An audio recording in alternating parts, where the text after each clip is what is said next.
We are alive. Hello, everybody. Welcome to another session of Table Talk RPG. I am Axio, the Velociraptor, and this is my amazing friend and co-host Ghost. Uh, he's doing his social media wrangling there as I'm presenting, and we are, however, sorely missing our third co-host, our co-host, Savvy. She's not going to be joining us today, but we she has given us full blessing and permission to talk smack about her, so to just say all the horrible things we think about her on air. I'm joking, we're not. Hopefully she's watching the stream and cursing me out right now.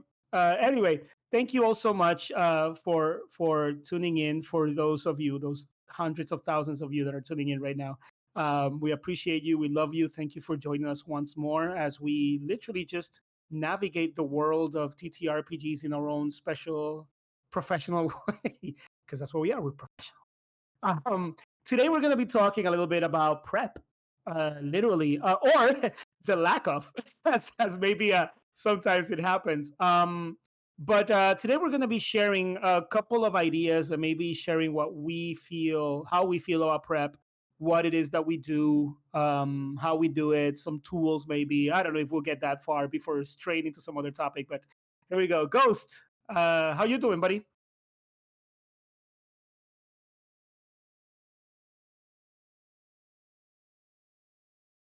Woo! We appreciate you, bot. Yeah.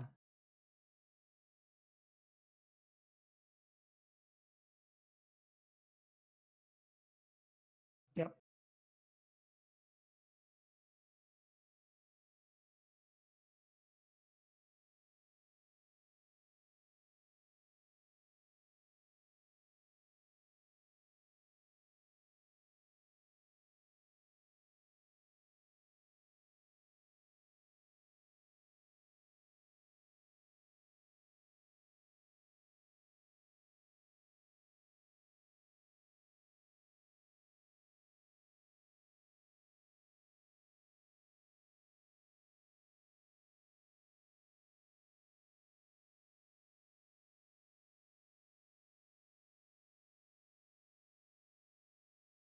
Golden Girls meets I don't know, Magnum PI and all of that. It's amazing.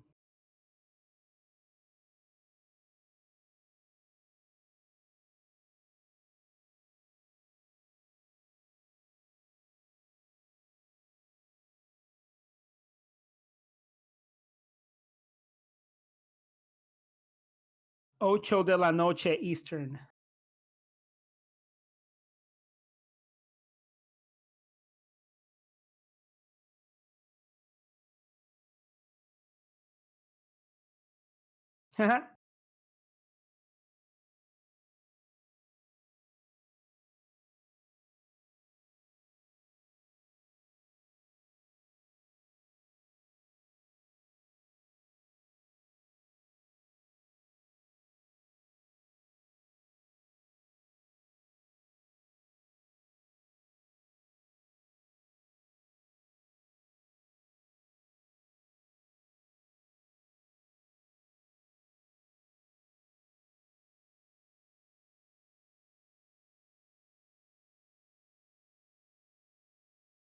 Shout out to RP for making such a wonderful tool. Geez, such great interface. Hmm.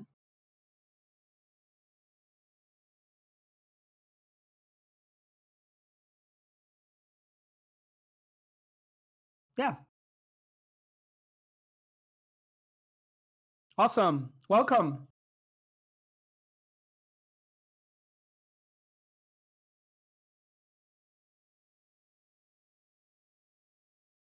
Join us, talk to us. I can't see the I can't see the chat because I only have one monitor because I'm Poe.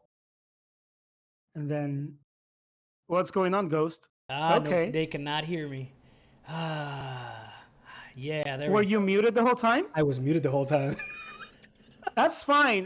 We are going to be putting out a call for like someone who's very good at reading lips to then create captions for our show Uh, whenever Ghost has some oh, audio issues.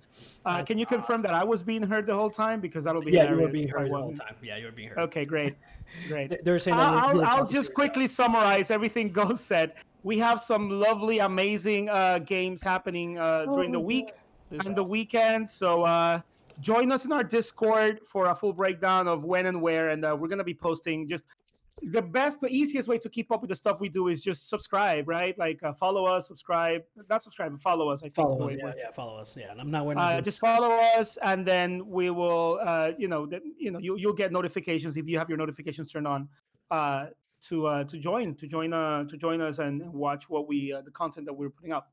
So, anywho, Ghost, let's get to the meat, To the to the meat. main Oh the god, main topic. can't believe I forgot about audio. Jesus Christ. All right. So we are going to talk about prep. Professionals. I know, right? So we are going to talk about prep, or what is prep. Not what is prep. Honestly, we're not going to talk about that. I think we're going to talk about, just dive into how we handle prep. Again, one of the things to say is we are not experts. We are not Nope. by any means. We don't have like 40 years of experience. We don't have 30 years of experience. Whatever. We don't have any of that. But what we do have is we do have a fine set of skills that we can use. Yes. No, so but we do have experience with a lot of different systems, and we like to dive deep into the hobby. We watch videos, read articles, listen to podcasts, those kinds of things. And there's a lot of good nuggets that a lot of people have, that have way more experience than we do, and it's just trying to gather all that information and kind of put it all into like a little bubble or like a ball or something, and then put it in our brains, and Yep. just a mix of everything, so we can be make our own thing. That's all it is. You do prep. It's like And when you study for a test, you know how to study, you know how to do it, and yeah, that's all it is. yeah, for sure, every person has their own kind of prep Mhm. style. We've consumed a variety of publications on the matter. Not only the GM advice that you can find in most very large rule books. Typically, I mean, just for those of you who may be newer to the hobby, when you buy a rule book, you'll typically have a section that is focused on the rules, and then probably, hopefully, a section that is aimed at the GM, Yep. and it provides tips on how to run usually that particular game. But a lot of that info can be extrapolated.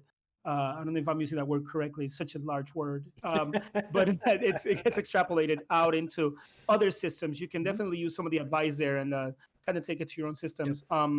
So part of the way that Ghost and I kind of digest some of this is by talking about it. So today we're just going to talk about it. One that I will dare speak for Ghost about, and I'm sure he's going to nod in agreement. Please do, elsewise I'm just going to make me look bad.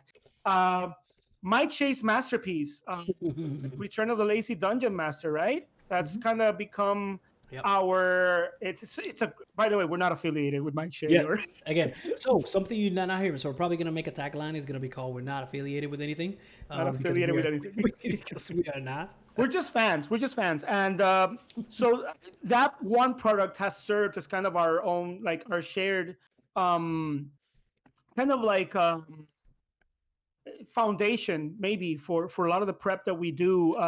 However, one thing that is kind of different between Ghost and I is that I tend to, and we're going to talk about that. At least I'm going to talk about that later. Over prep, and Ghost likes to play. Mhm. Right, Ghost?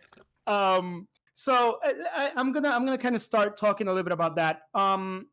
About the way that I approach it. Following loosely, I'm not going to give away the contents of his book. You should get his book if you want to learn how to. If you want a good foundation, probably get The Return of Lazy Dungeon Master by Mike Shea. But part of that, if I can loosely kind of recall some of the biggest kind of ideas in there is when you are prepping, you do not need to go on a Tolkien-esque kind of world building kind of like a mission or quest to create like a bajillion things because oftentimes it's not going to be used. So what that book kind of proposes is it proposes that you just make a you follow a series of steps, but the of those steps, the ones that I like to follow most is you create an opening scene, which is kind of what I do. Yep. Just you can start prep with an opening scene. Is the most basic idea. It's an amazing idea. Just write your opening. A strong opening is going to sell your game to your players. And it's a very good idea if you prepare that. If you kind of design that huge set piece opening, Mm-hmm. it's going to set the stage for the entire Yep. game, and it's going to give your players something to hook onto, hook into. After that, it's really all about where the players take you. So something a lot of people do is you create a set of scenes, potential scenes. But I think a good idea would be to not get too attached to those because your players are going to do exactly the opposite, right, Ghost? Yeah. Okay. So I do have um, a thing on that. So basically, yeah, so so the way the Sly Flourish, the Return of the Lazy Dungeon Master. Don't read the Lazy Dungeon Master. That one's not really that good. Read the Return of the Lazy Dungeon Master. That one is good. So yeah,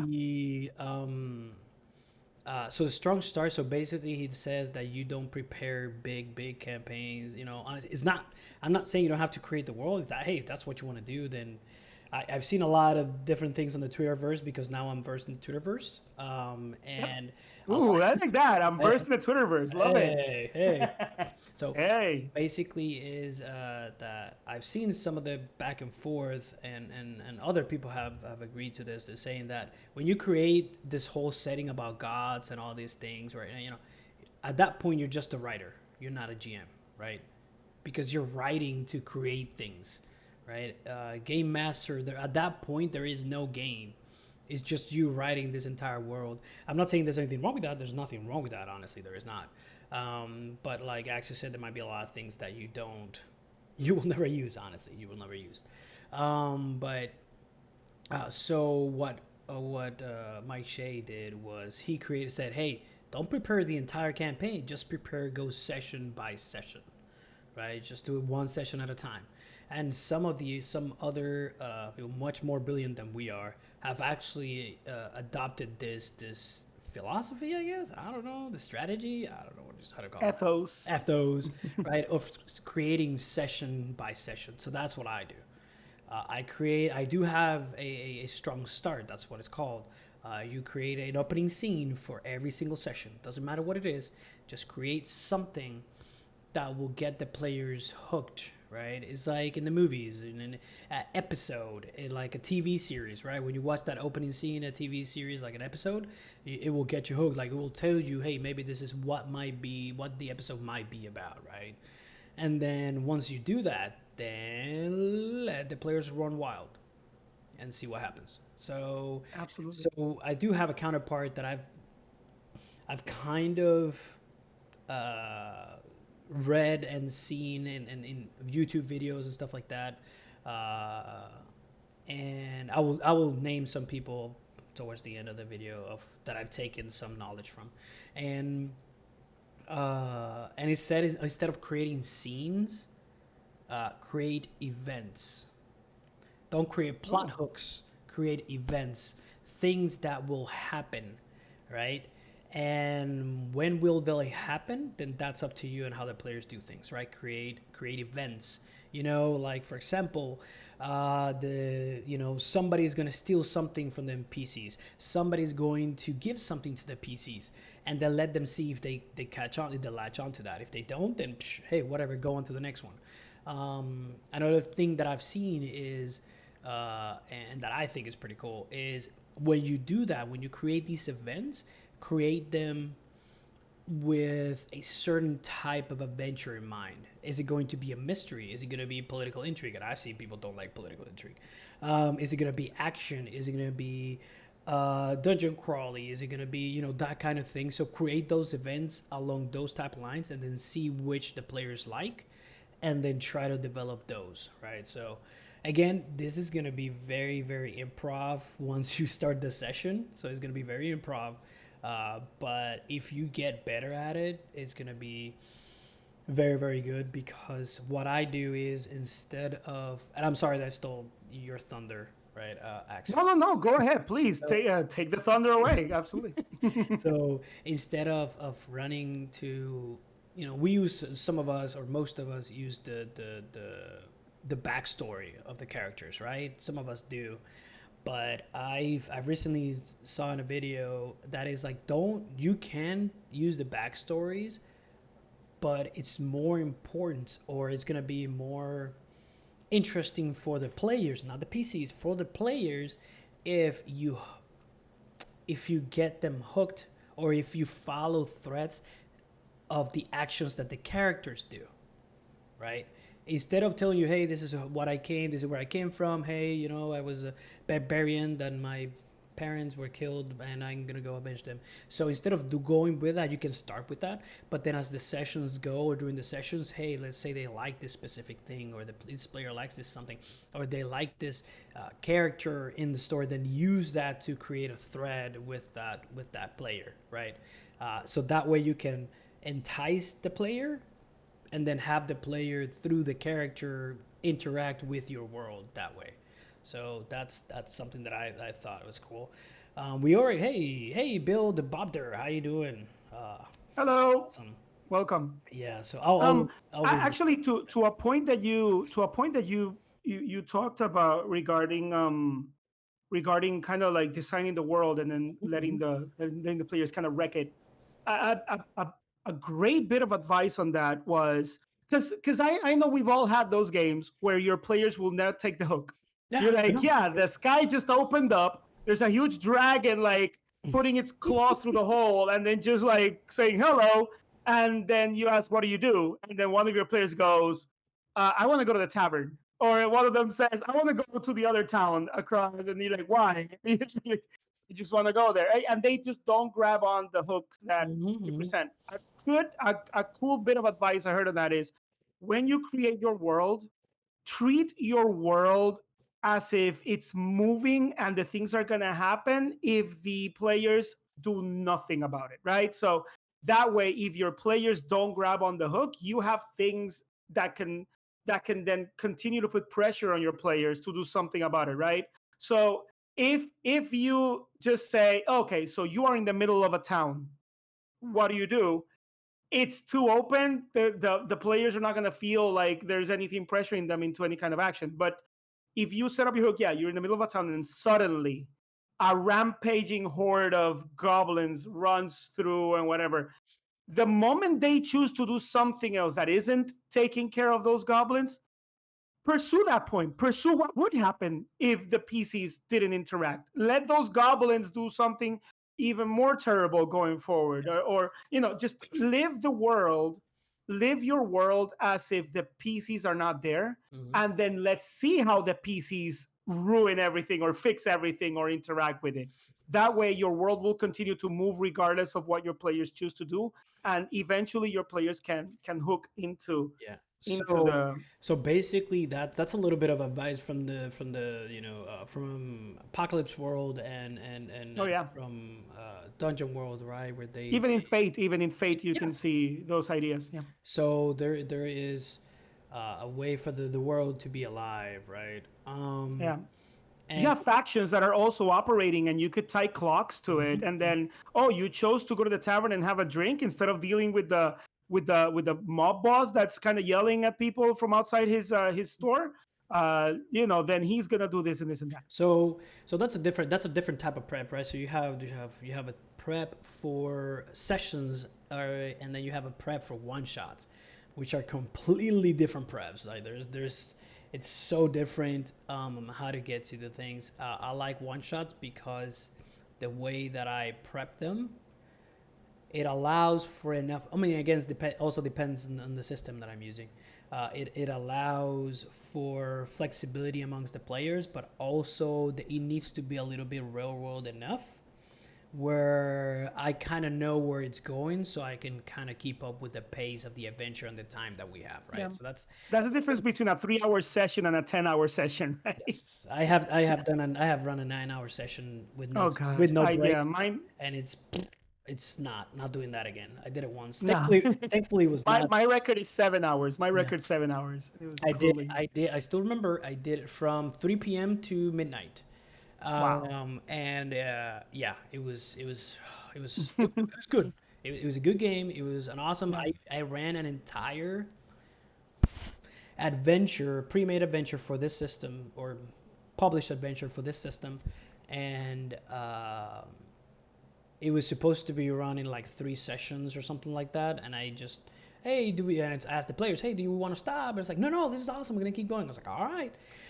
And then after that, I I'm was like, here to please. yeah, no more, no more. But yeah, so it is pace. That's where I learned pacing was very, very important. Oh yeah. Um, but anyway, so yeah, so So the there's yeah. Go ahead. Go ahead. Go ahead. no, so we're talking about the going back to the preps, for one shots and Yeah. all this. The difference between Yeah. prepping for a one shot and a So longer adventure. so for sessions, another one of the persons that one of the people that I like to listen to, and he kind of lost me a little bit, right? I don't know who you're talking about. So he kind of Oh, lost me a I know little bit, exactly who you're talking about. and he kind of lost me a little bit with some of the design stuff that he was doing, but he's going back to the philosophy that I like Lovely. and I Can't love. wait. Yeah, and his original philosophy, and he still keeps it up to this day, but the original one of the ones that I loved was prep from memory. Don't read, don't just write your notes as you are going through about the session. Write your notes, do something, right? But then before the session, write your notes again from what you remember, because what you remember is going to be, it either was the best thing that happened in the session, or it is going to become canon or fact in your next session. It's what's important. It's what was relevant. What Yes. was yeah yeah So yeah so for so sure. do it by memory. Just write notes during the session, and then once you before this, either the day before, or a couple hours before the session, just write again, like, hey, I remember this from this and this and this and this and this. And if it's stuck in your head, it's gonna be a lot easier to improv and to GM that kind of stuff. At Yeah. least that's how I do No, it. it's a super bit of advice. Mhm. I interestingly, I also think that there's, creatives come in all sorts of sizes and colors, and creatives are a beautiful bunch. And when you're a creative, what moves you may not be the same thing that moves someone else when it comes to prep. Like some people love to prep textually. That means writing, writing prose. However, some others, myself included, I'm very visual. So in that regard, what I like to do is I get on Google Images, and then I start like Googling like ideas, kind of like old, medieval fantasy town. And then when I look at the art that is created for that, that can give me an entire session just looking at the art. And I remember one game that I ran for you guys, Ghost, that I actually took one image that an artist had rendered of a small town, and just by looking at the town and the life that I saw in that painting, in that art, I got so many characters, situations, things, hooks. Like let's say, just to give you an example, let's say you Google you just Google fantasy. We're not affiliated with Google, by the way. You Google you know fantasy town or fantasy cavern. Let's say fantasy cavern, right? Mhm. And then you see this drawing of a cavern, and then you see like this glowing, maybe this person for some reason make one of the stalactites glow. you know that could be a hook right there. Why is that stalactite glowing? What is it? Now it may not have been the purpose of the person who drew the thing initially, but that can give you an idea. What if it's glowing because it's I don't know, that's probably a mystical like thing is channeling its power through it. It's seeping from the ground above, and it's maybe it's like a really deep cavern, and it's seeping like some kind of power that's leaking and seeping through, and that just takes you on some journey that you can like write down. What I'm trying to say is that inspiration comes in many different ways. It doesn't have to just be you sit down and write. It could be by looking at a picture. It could be by another thing. Another one that's kind of related, another way is if you like video games, If you like video games, Ghost is gonna love this one. And if you play RPG type games, look at the side quests. Look at some of the stuff that that world offers and see how you can put your own spin on that for your players. I do that a lot with Skyrim. I play Skyrim and then I see some side quest that I find was probably something that I would love to see at a tabletop game, and then I'll just take some bits of that and kind of run with it in my table.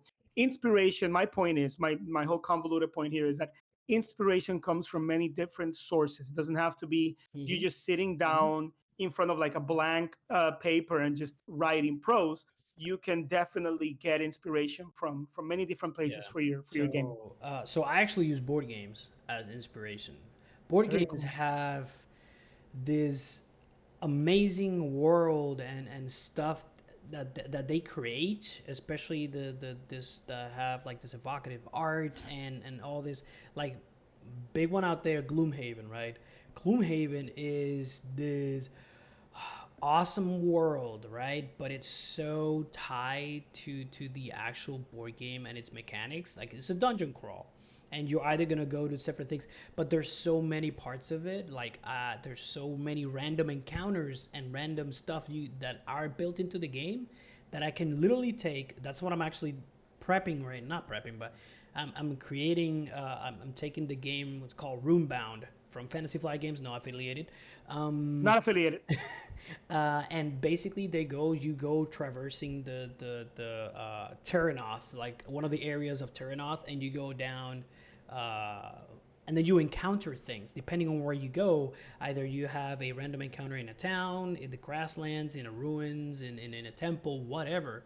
Basically, I can literally, as the players travel, I can literally pick up a card from the board game and I can read it as is, and then It's let the players amazing. role play it, right? That is how good board games, those type of board games are, and I have so many of them, that I can literally create the game.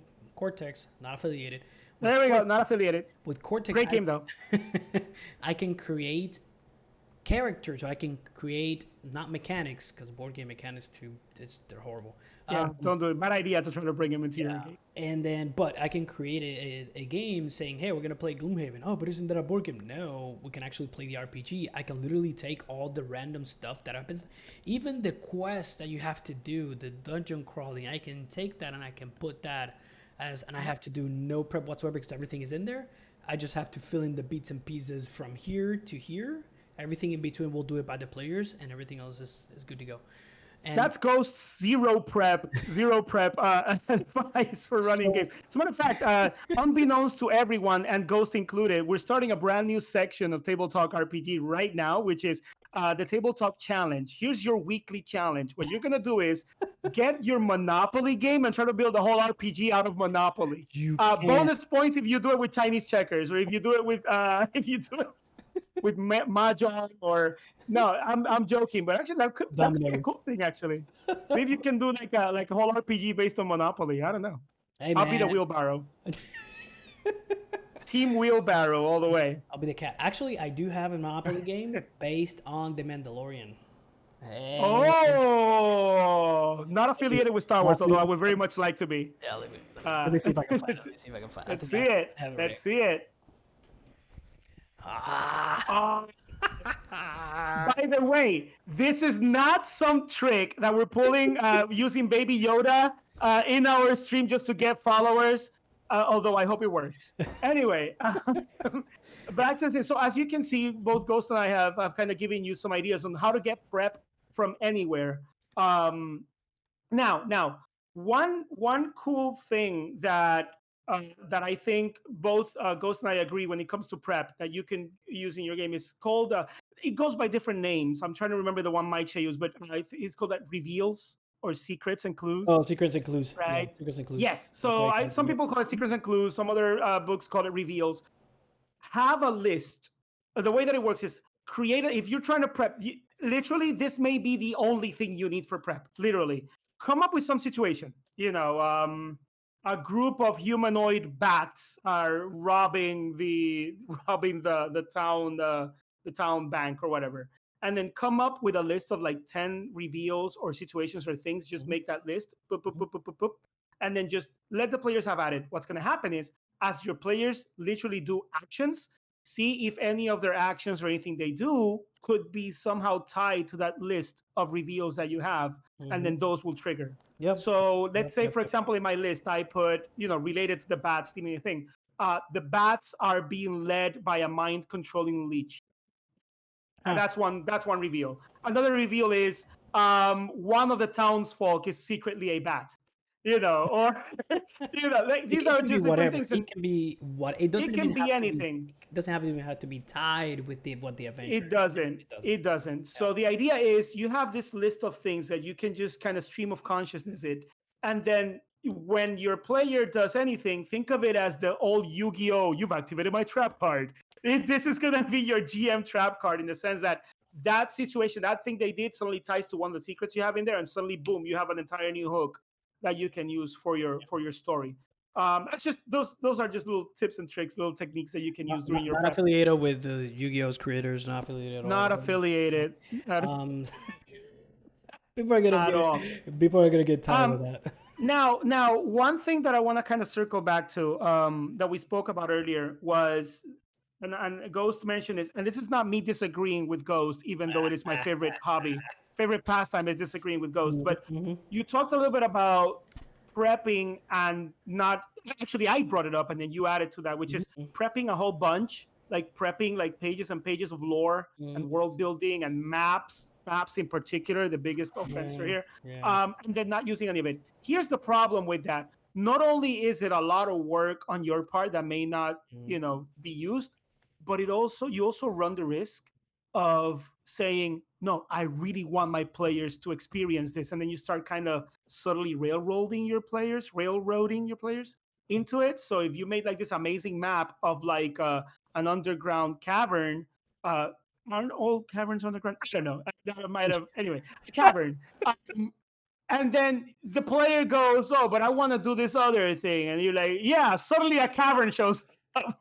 You see, because you're trying to get them to go into your mhm. into your stupid cavern. So, That's a risk. However, one thing that I will probably, not as a counterpoint to Ghost, is if, however, you're the kind of person who feels delighted with going through this creative work, and you don't mind it not being seen, then do it, because what you can do is recycle. One big idea in yep. theater is that if an actor forgets a line in theater, like in live theater, I mean, or Saturday Night Live, not affiliated with NBC, is if an actor like forgets a line, the audience won't know if the actor just rolls with it. They won't know that that wasn't in the script. Mm. So some people criticize that. They call that the quantum ogre issue, which is no matter what room you choose, suddenly an ogre shows up because you planned for there to be an ogre somewhere. Yep, yep, yep. However, if your players don't know your prep, then what does it matter, right? Just, So, if so it's all like I say it every time. I put it on Twitter. I put it over in the Discord, right? It's all about the illusion of choice, right? That the players have. yeah. And so my kind of prep with that is I don't like to do all those things. I don't like to create a lot of stuff because I get bored. And then I don't want to play that game anymore. That's just a very personal opinion of mine. So what I do is I create the opening scene. I love creating the opening scenes because my GM style, and Bill can the Bob Durr, he can be attest to that. I like my games going a little bit fast. My pace is a little bit fast, but that's just how I like to play, and that's how I like to run my games. But I do like to create an opening scene. I kind of have an idea of what's going to happen at the end, and then everything in between is just however the players want to do it, right? I do have a couple of options. So, for example, what I'm doing is for prep, and the only thing I don't like about published adventures is that I have to read them all, right? You kind of have to read some of it just to know a little bit about it. I don't like reading the backgrounds. I hate that because that's boring to me. But So for example, for the game that we're running on Saturday, my players, they know that I'm running an adventure from the Tales from the Loop book, a mystery. It's what they call the cases. So what I'm gonna do, I already read it. Thankfully, they're not really that long. They're very short. They do have certain NPCs and certain things. I like the way that they made it, so you can go back and forth between them. You don't. There's not a specific set of sequence of events that need to happen, which I like, so I can plug them in whatever I want. So what I'm doing is I am going to I have a scene that something has to happen. They do it based on locations. The same thing, kind of like a Mystery City. Myst does the same thing. It's based on locations and certain events that will happen at that location. And so depending on the events that happen in one location, then other events are going to get triggered in other locations. So I kind of like that. That's kind of like a ripple effect of whatever the players do. So I kind of like that kind of approach. I still have to prep more than I would like, but it's still interesting because it allows me my creative uh, I don't know, juices to flow, I guess. Lets Sure. me improv, which is what I like doing in Yeah. my games. Lets me Yeah. improv a lot. Um, but yeah, I don't know. A I very cool trick I regarding improv. So when you're prepping, let's say you're prepping a scene where there's a I don't know a building like a bank. You can also offload some of that to your players. You don't need in your prep to write down the details of what that bank looks like inside yeah. or what elements are there. What you can do is, okay, Mhm. so you guys enter the bank. Uh, uh, Helmuth, what does that bank look like? And then they go, ooh, the bank has. However, caveat, this works Yes. depending on your table. If Yes. your Very table, important. some Very tables important. like, yeah, some tables love being outsourced. Yeah, some tables love contributing as much.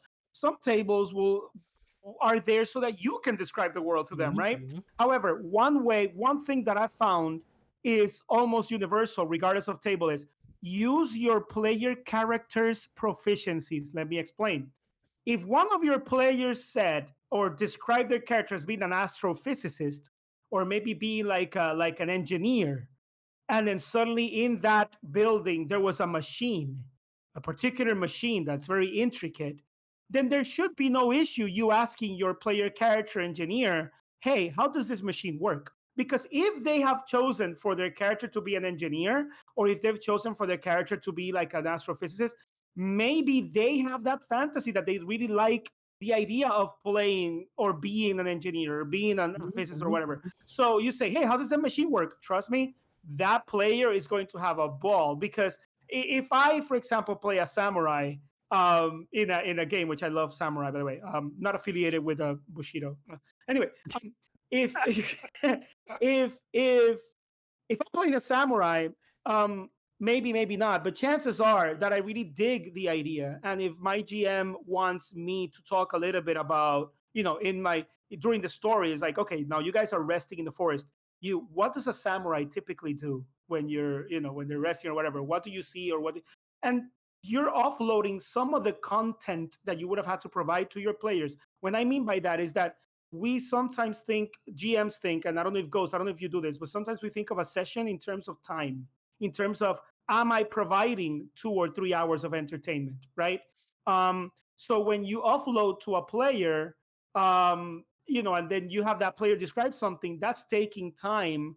Of course, that's good for my style. I know Ghost has a different kind of Mm. way of going into Mm. things, but in my case, if I allow my player to kind of describe uh, features in the scene or things that are there in their own way, in the way that they enjoy it, that's going to consume some time from your session, Mhm. and you are that much closer to to completing that amount of time that you set away to entertain your players. Now, Ghost may not agree because he's got kind of like a different Hmm. pacing thing, right? How So do you feel yeah, about it? so I don't go about yes, so I do have a track of time, especially if they're one shots. I do have a certain amount of like, hey, this is how much time I have. I know some people actually say, hey, or they do. I've seen some videos where some GMs are like, hey, no, we're gonna do, when they explain the way that they do things, and I'm gonna talk about these people at the end. Um, hey, there's gonna be like 30 minutes of like intro, right? Of like introducing characters, opening scenes, blah blah blah, literally on the dot. Then we're gonna have an hour of like stuff happening in the middle, and then there's gonna be the last 30 minutes are gonna be for the final showdown or however you want to end the session. They literally go Right. about looking at the clock and watching things how they unfold, and then they stick to that schedule of things, right? Yeah. I don't like to be like that. Honestly, I don't. I don't really time what I trigger. What I do have are event triggers. Event triggers. So if we do the opening scene, then I know at some point this will happen. Then I either move it forward or move it backwards depending on what's going on. So if I see that the players are talking, they're doing the old role play, blah blah blah, and to me this is my pacing thing. If role play is going on for like 5, 10, 15 minutes, I move that trigger event and I move it up so it like shakes things up, and then it's like okay, we gotta do something, right? The old me would have been like, hey, come on, like not even 5 minutes, like an Oh, I should know. Yeah. action knows You this. guys have been talking way too damn long. Let's get it going.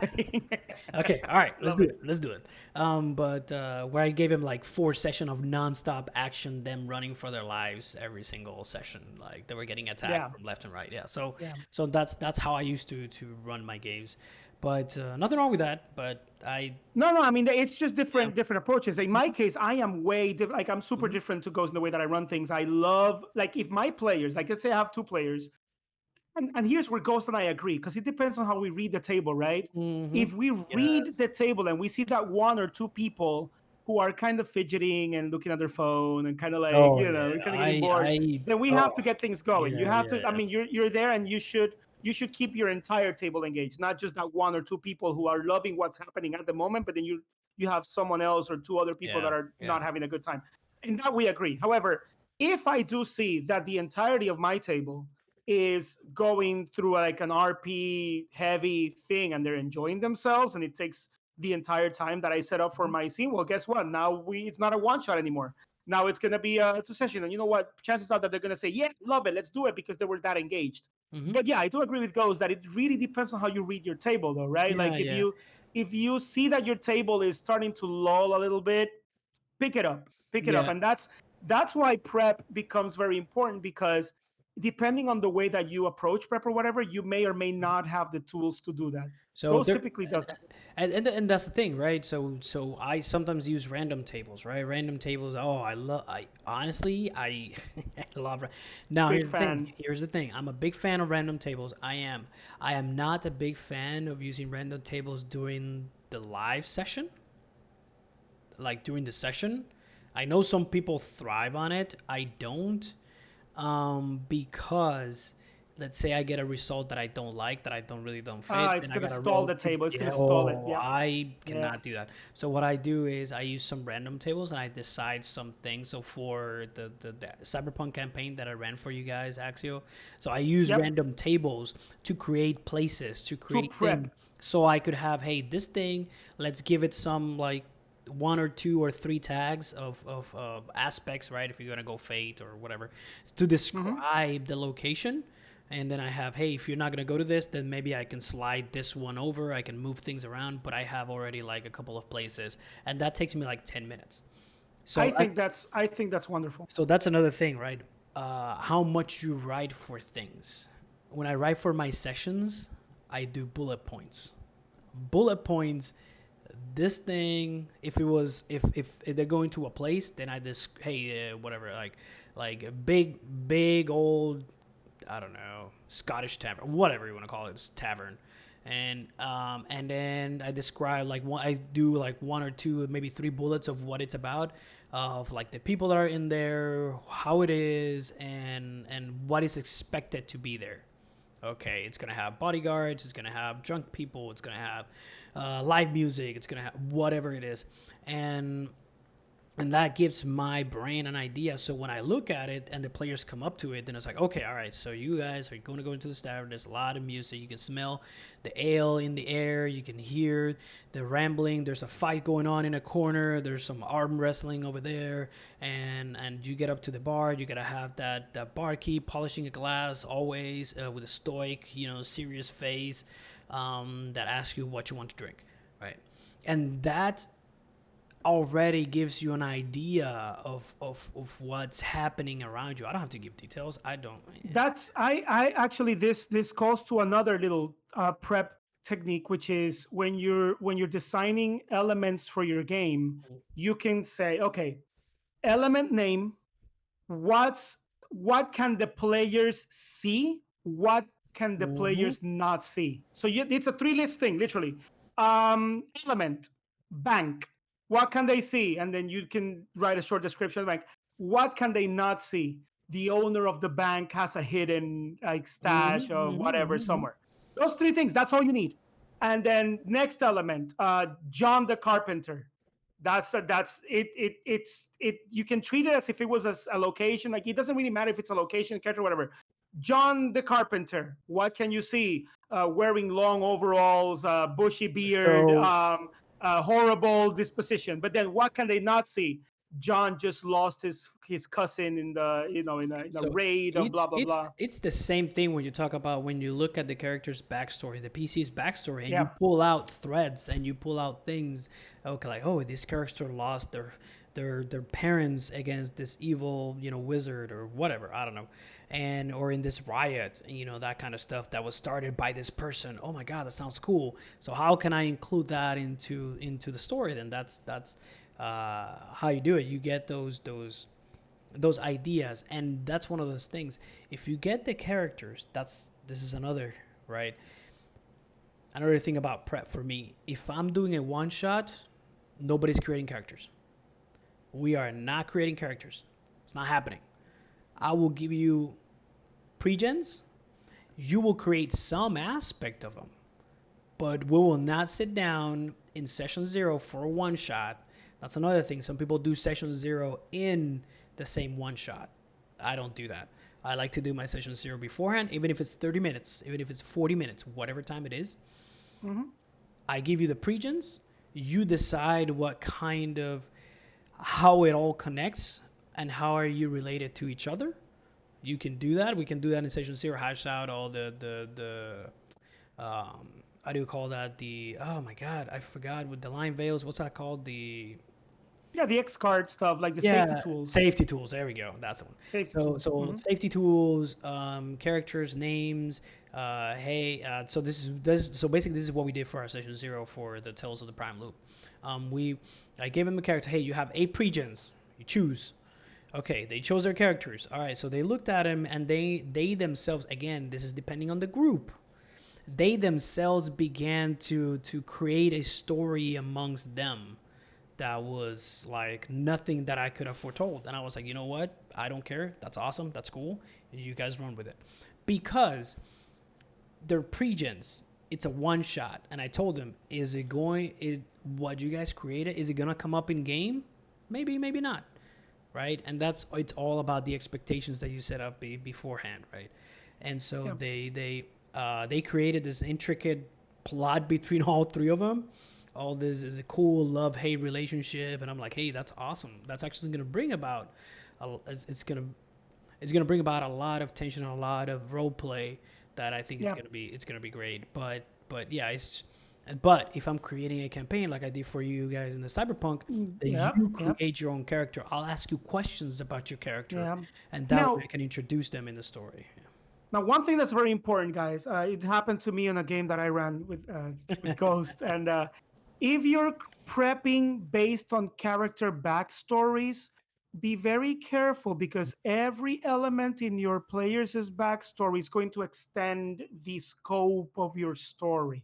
So always think of the fact that if you have someone with a very rich backstory and you multiply that times 5 because you have 5 players, you're no longer looking at that target 4 session campaign you wanted. Now you're looking at a 24 session campaign, and not all of your players are into that. Let me actually take that even further.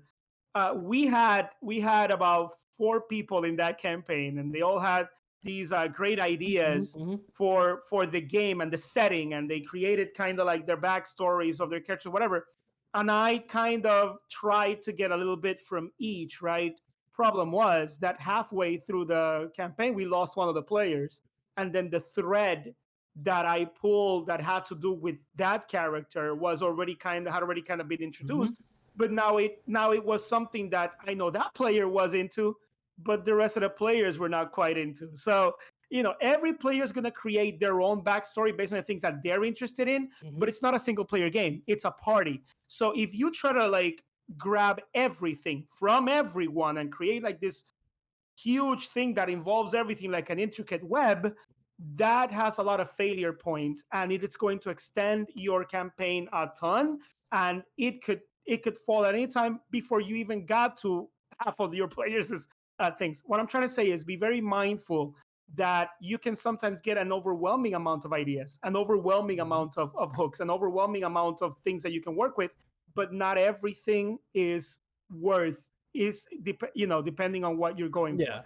Maybe consult with your players also to make sure that if you're introducing elements from their particular backstory, that it doesn't make them into the protagonist. You have to be very careful with that. So when you're prepping, make sure that you're adding enough situations that allow Mm. everybody to shine So in so what so they yeah, do. so I think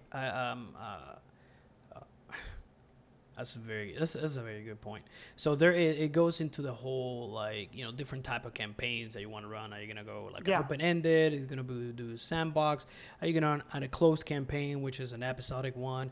Is it gonna be player driven? Is it gonna be story driven? Epic? Whatever, doesn't matter.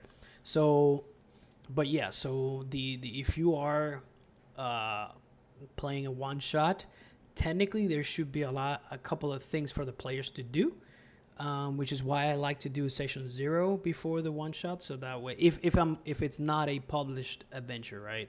If it's something that I'm creating and I'm creating based on the players, then make sure there's something for them to do, for each of them to do.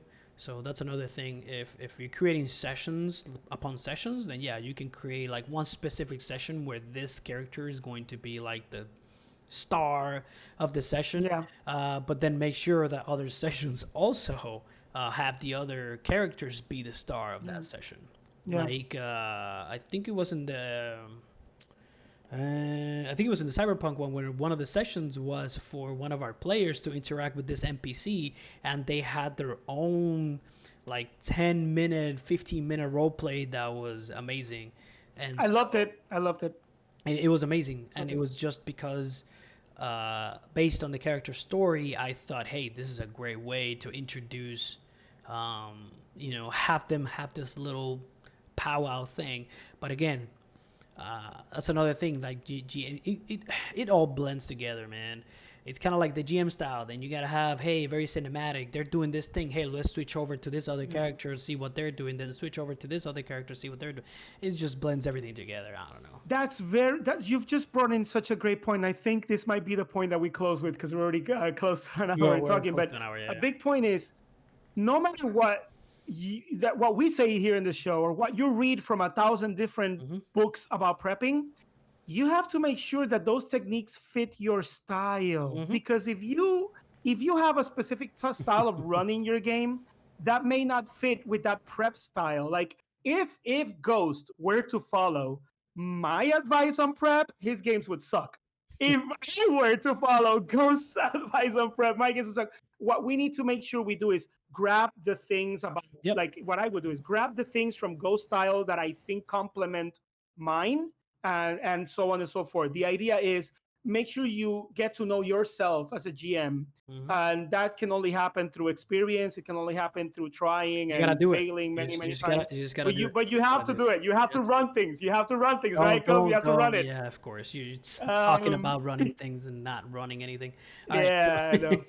So yeah. So Okay, so let's do a quick big takeaway. Let's so we can close this out. My big takeaways out of today's conversation is prep for a one shot is very different from prep Mhm. for a campaign. That's my Yep. big takeaway. Secondary takeaway would be, which I love this idea: use random tables during prep to Mhm. Yep. generate Yeah. those ideas that you can just write down as bullet points. Yeah. Any So, thoughts from you, Ghost? so yeah. So first of all, I would like to give out the names of the people that I've no Oh yeah, affiliation, no absolutely. affiliation whatsoever, right? Some of this, all of these ideas that I've said today, I've kind of molded them a little bit and kind of embraced them in my own way, but they all come in a very they were giving in a very specific way.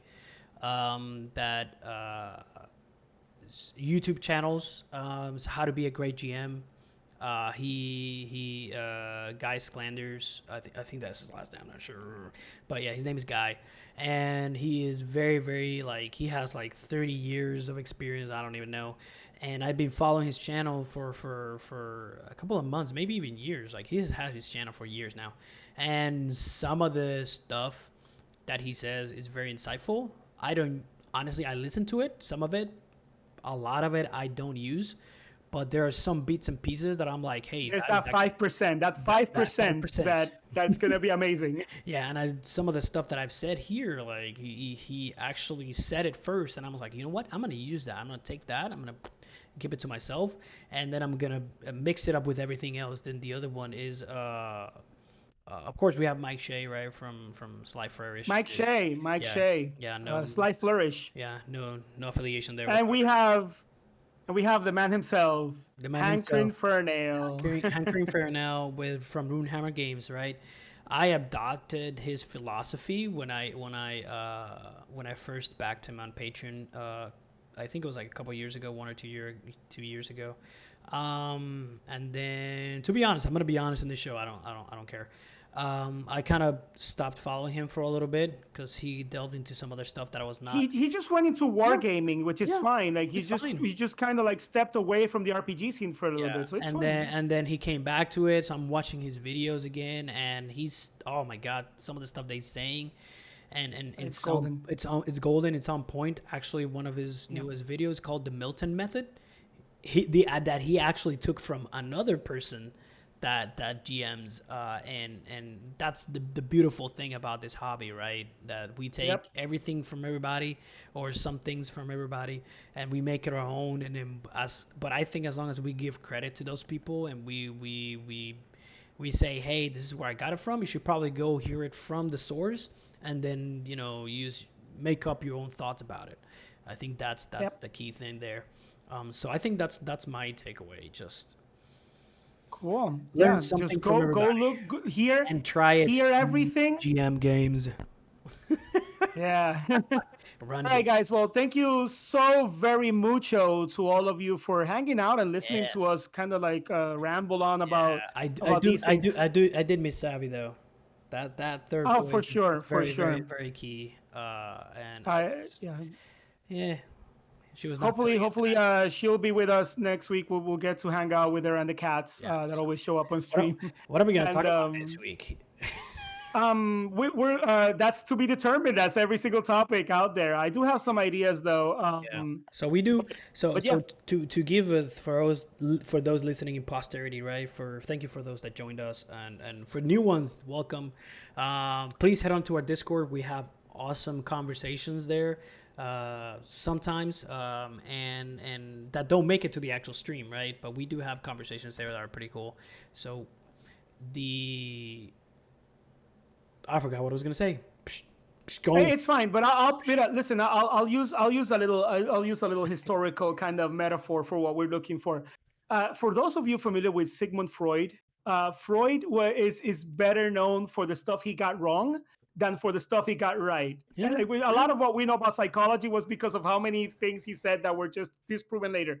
What I'm trying to say with this is that Ghost and I are going to say so much stuff here, and Savvy, which is around, that we hope will spark conversation where somebody goes, no, I disagree with Axio because blah, blah, blah, blah, blah. And that's lovely. That's exactly what we want.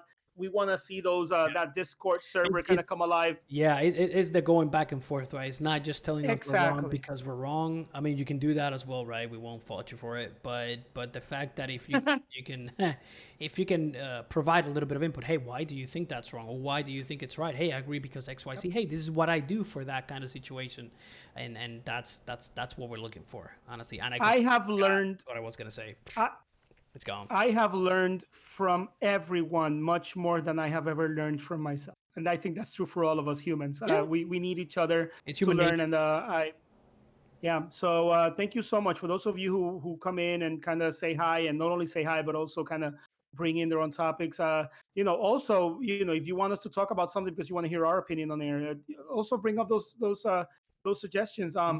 But you guys don't forget the challenge. Prep a Monopoly game. I want to hear your Monopoly So, RPG so actually, ideas. so actually, in the chat, Bill said something a little bit ago where he Did said, they? yeah, Okay, awesome. he said, let me see if I can. Oh, that would be a dramatic game trying to stop Mr. Moneybags from taking over the town and creating a megacorp. And then Done. he That's said, that's that's your hook. I'm picturing Shadowrun missions against the Monopoly guy. Love it.